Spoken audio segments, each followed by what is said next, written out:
There. So I have my favorite lenders with me, Ozell Jackson, Julie Jackson, Homebridge Mortgage. We want to talk about investing. Why? Why do we want to talk about investing? Well, number one, we live on Whidbey Island, and we have a lot of individuals that want to move here from California, from Seattle. We have a lot of military clients that are getting sent to us, and we know they're only going to be here for a short amount of time, typically 3 years, right? And so what does that mean for someone that wants to look at investment properties, let's say, such as me? I have a house. I've been living in it for 8 years. I bought it super cheap. It was a foreclosure. And now I have about $500,000 in equity. What does that mean? What can I do with it? Do I do anything with it? Timing is everything. So when you purchased your house, you were able to get it at a really good price. Yes.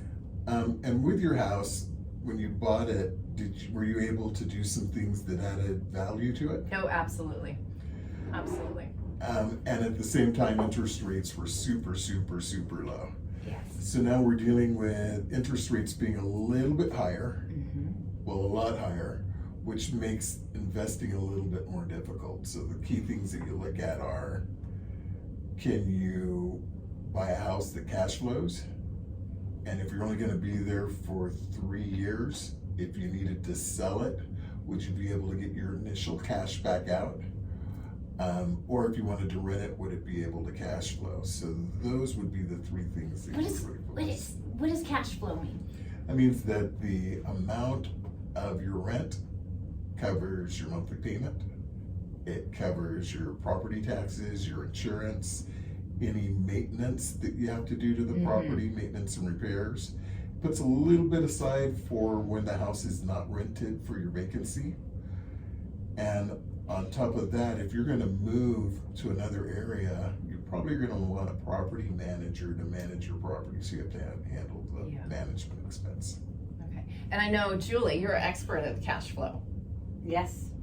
I always love that I have both of them, so that way when I have a client that wants to know if they can buy a property here as an investment, and I know that then both of these two can look at how much it's going to cost to actually carry this piece of property, but if they're going to have a lot more money to go into their pocket or to go into another investment property. So how does that work? After you've bought your first one, let's say that they bought the first one, can they then be able to pull money out of that second property?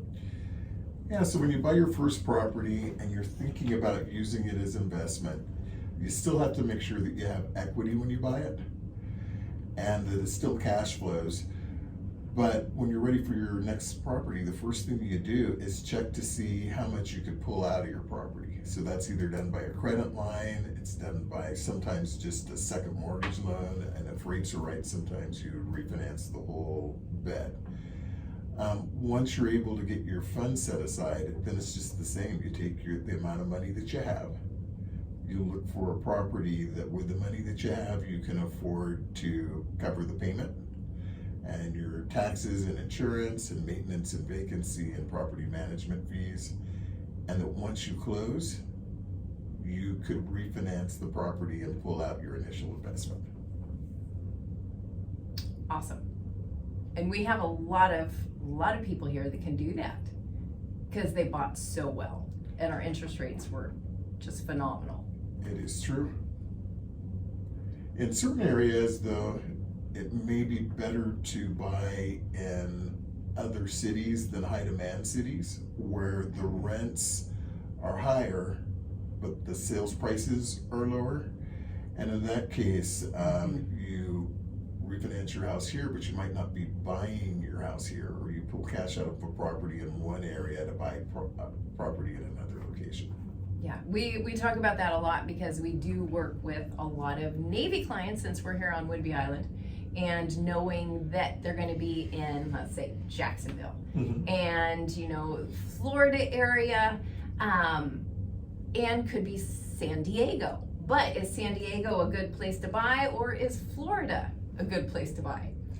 And it's one of those things you have to actually check, because it changes from time to time. In certain areas of Florida, it was a really hot market until they started having natural disasters every year, which pushes up the cost of your homeowner's insurance, which digs into the amount of the net cash flow of a real estate investment. And that was going to be my point also, is that definitely if you're looking at buying investment property in the deep south, let's say Florida, Texas, look and see what the insurance is going to be. If there's flood insurance, if there's hurricane insurance, if you know that natural disasters definitely hit your area, that you're looking at for a home investment property, double check all of those extra amounts that go on top of just buying the house. Exactly. Okay.